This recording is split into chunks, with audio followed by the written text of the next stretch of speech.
پہلا مرحلہ انسان کا جیسا ہوگا باقی سارے مراحل اس کے مطابق ہے. اگر یہ آسان رہا تو انشاءاللہ العزیز بعد کے مرحلے بھی آسان ہوں گے. اگر یہ مرحلہ موت اور اس کے بعد کا جو سفر جو ابتدا ہے اگر اس میں کوئی چیز جو ہے مشکل ہو گئی تو یاد رکھیے باقی تمام سفر پھر مشکل ہو جائیں گا.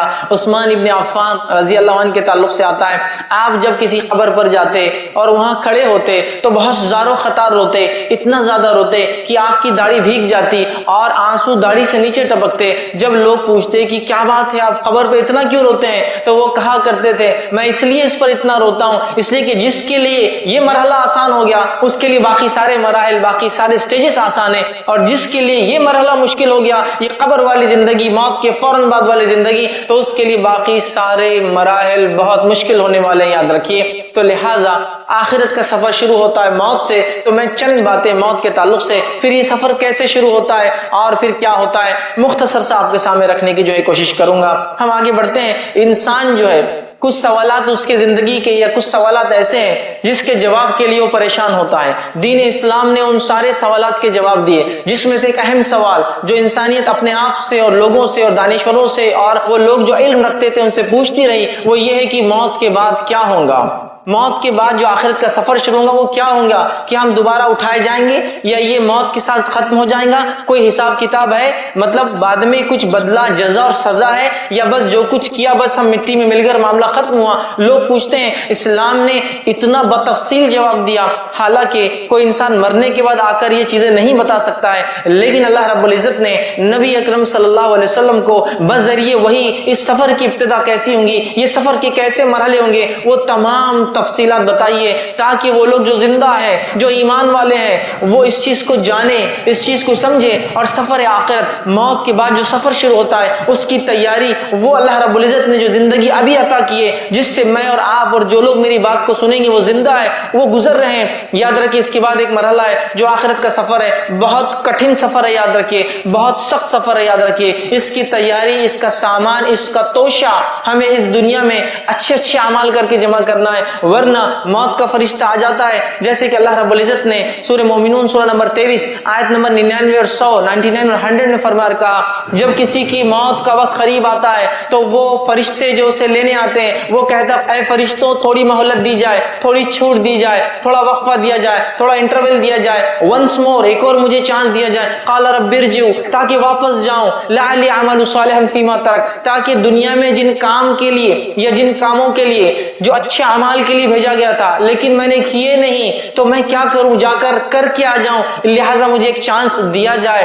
تو اللہ فرماتا ہے وہ مرتا ہوا انسان کہتا لعلی اعمل صالحا فیما ترک تاکہ وہ نیکیاں جو میں چھوڑ آیا ہوں اسے کراؤں. کلا اللہ رب العزت کی طرف سے جواب آتا ہے ہرگز نہیں، بالکل نہیں. انہا کلمۃ هو قائلها یہ تو تیری ایک بات ہے، ایک جملہ ہے جس کا تو عادی ہے دنیا کے اندر. ومن ورائہم برزخ الی یوم یبعثون اور اس انسان کے اور دوبارہ اٹھائے جانے تک مطلب دنیا کے اور اس انسان کے بیچ میں ایک برزخ ہے، ایک آڑ ہے. یاد رکھیے تو اللہ رب العزت نے یہ بات ہمیں بتا دی کہ مرنے والا شخص دنیا میں واپس جا کر نیکی کرنے کے لیے وقفہ، چھوٹ، مہلت اور ایک جو ہے چانس مانگتا ہے، لیکن وہ چانس اللہ نے بیان کر دیا ملنے والا نہیں ہے. اور انسان کہتا ہے ایک موقع دیا جائے میں اچھا بن جاؤں گا. یہ انسانی فطرت کو اللہ نے یہاں کھینچا اور کہا ہے کلا انہا کلمۃ هو قائلها ہرگز چانس نہیں ملے گا چونکہ تو عادی تھا اس جملے کا. اور سبحان اللہ اللہ نے کیسی فطرت کی بات کہی.